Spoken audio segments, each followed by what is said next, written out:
Welcome to the Unveiled Epic Echoes channel. Today, we're diving deep into an unexplored historical mystery. The lamp sat on the narrow oak table like it had for more than a century, its brass skin dulled by time, its glass chimney faintly clouded. And yet on one quiet autumn night in a forgotten New England town, it flickered to life without a match, without a hand, without reason. And that single glow became the thread that unraveled a story buried beneath layers of dust, denial, and forgotten truth. A story that began long before the town had a name, before clapboard houses leaned into Atlantic winds. Before the land was mapped and claimed, when the ground itself still remembered older footsteps.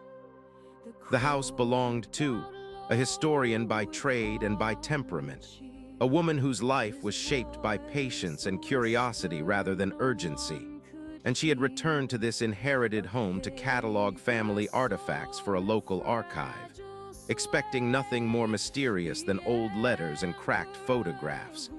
Yet the lamp disturbed her on the first night, turning on as she slept, bathing the hallway in a warm amber light that felt oddly intentional, almost welcoming.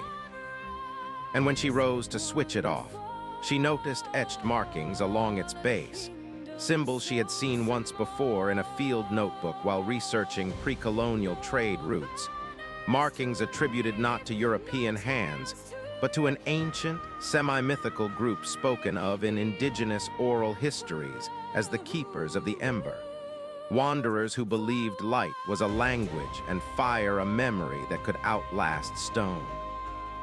His pulse slowed as fascination replaced fear, and she began to dig, days turning into nights as the lamp continued its quiet ritual, illuminating itself precisely at midnight, never earlier, never later, as though obeying a forgotten calendar, and with each night dreamed of coastlines that no longer existed, of tall grass bending under stars unfamiliar yet comforting, of voices murmuring not in words but in warmth.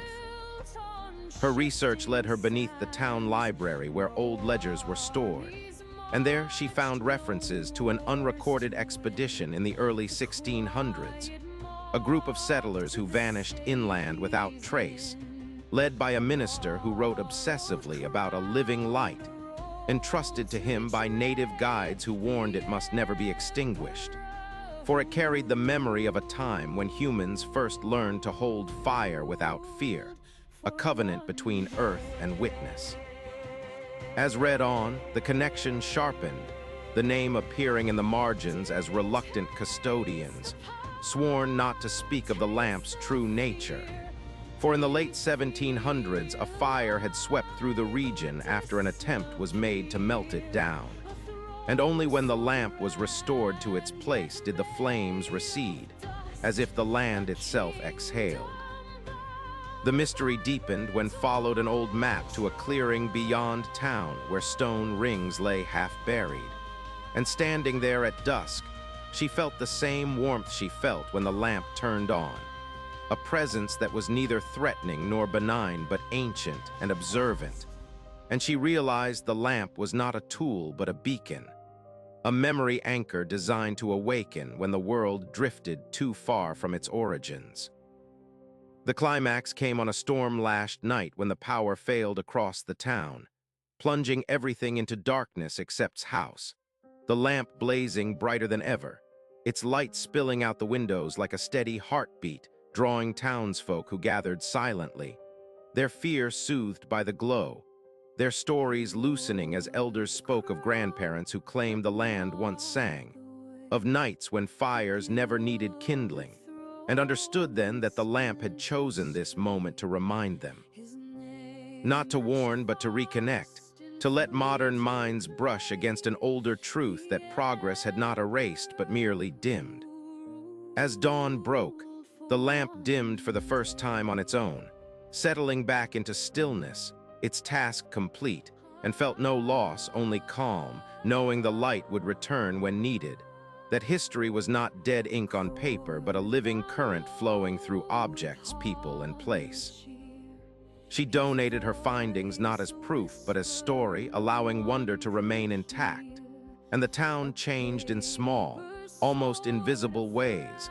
Lights left on for neighbors, fires shared, conversations lingering while the lamp rested quietly, patient as ever, carrying the echo of the first flame, waiting for the next moment when memory needed to be seen. This mysterious journey ends here, but stay tuned for more untold stories in our next video. Subscribe to the channel and hit the bell icon so you don't miss any new stories. Thank you, and see you again.